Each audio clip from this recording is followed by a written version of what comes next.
Hello guys, কয়েকদিন ধরে প্রচুর বৃষ্টি। এই বৃষ্টির মধ্যে দুপুরে আম্মুর বাসায় খাওয়া দাওয়া করতে গেলাম। দেশি মুরগি ভুনা এবং সাথে ছিল ডিমের কুরমা, পাতলা ডাল, সাদা ভাত এবং আমরা সাথে করে নিয়ে গিয়েছিলাম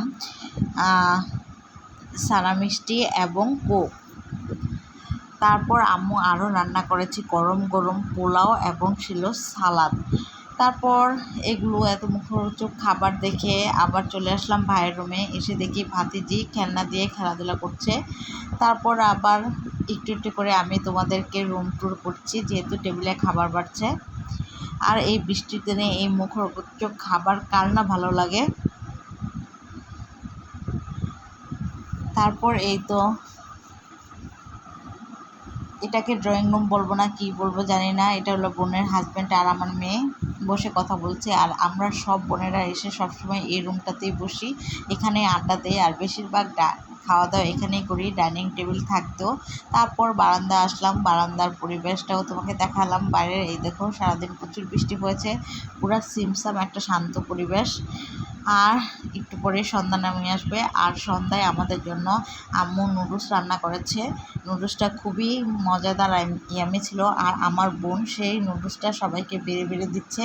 সবাই মিলে একসাথে খাওয়ার আনন্দই আলাদা। তারপর আমার মা হঠাৎ করে এই বৃষ্টির মধ্যে প্ল্যানিং করলো যে আমাদের ভাপা পিঠা খাবে। আর এটা শুনে সবাই আমরা খুব খুশি হয়েছি। আর বৃষ্টির মধ্যে একটা শীতের আভাস, খুব ভালো লাগতেছে। এই তো এখানে নারকেল কোরানো হয়েছে, তারপর গুড় প্রসেসিং করা হয়েছে। নারকেলগুলো পুরা নিচ্ছে আমার আম্মু। এই দেখো,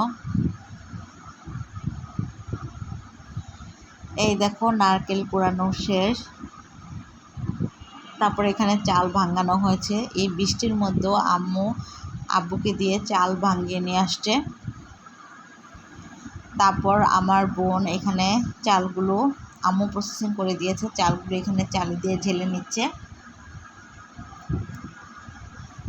এই সন্ধ্যার মধ্যে বৃষ্টি বৃষ্টি ভাব, আর এর মধ্যে পিঠার আয়োজন চলছে।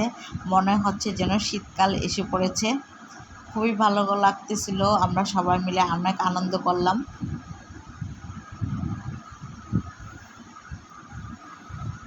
এই দেখো, এদিকে আম্মু পিঠার জন্য চুলায় পাতিলে পানি বসিয়ে দিয়েছে।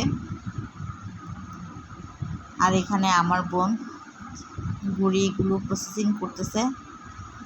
তারপর এই তো আম্মু পিঠা তৈরি করতেছে। আর এটা হবে ভাপা পিঠা।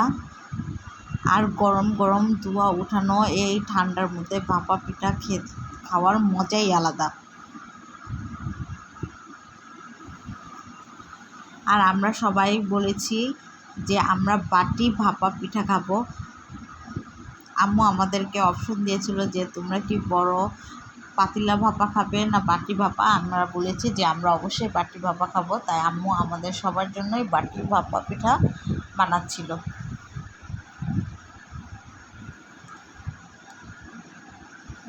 আর এই দেখো কিভাবে বানায়। এই তো এটাকে এখন এই পাতিলায় বসিয়ে দিবে, যেহেতু পানি গরম হয়ে গিয়েছে।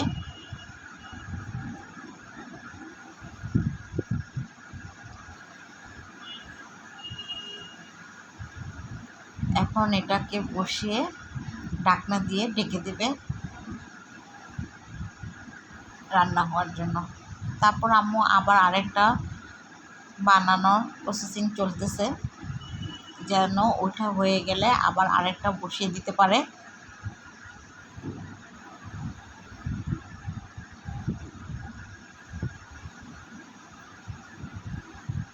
সবাই মিলে খুব মজা করলাম, অনেক আনন্দ করলাম। আর আমার এই ব্লগটি ভালো লাগলে অবশ্যই সাবস্ক্রাইব করবা, ফেসবুকে ফলো দিয়ে পাশে থাকবা।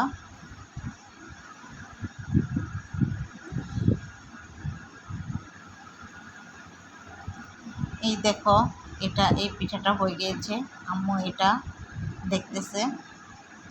আর এদিকে আমার ভাই সারপ্রাইজ দিল, সবাইকে কফি খাওয়ালো। আর এই দেখো অপরদিকে আমাদের পিঠাও হয়ে গেছে। আম্মু বলল যে এটা প্রথম পিঠা, তোমরা সবাই খেয়ে দেখো যে সব কিছু ঠিক আছে কিনা। বললাম যে হ্যাঁ, খুবই মজা হয়েছে, খুবই সুস্বাদু হয়েছে। এই দেখো, নারকেল এবং মিঠাইতে পুরো ভরপুর। তারপর সবাই মজা করলাম। ধন্যবাদ সবাইকে।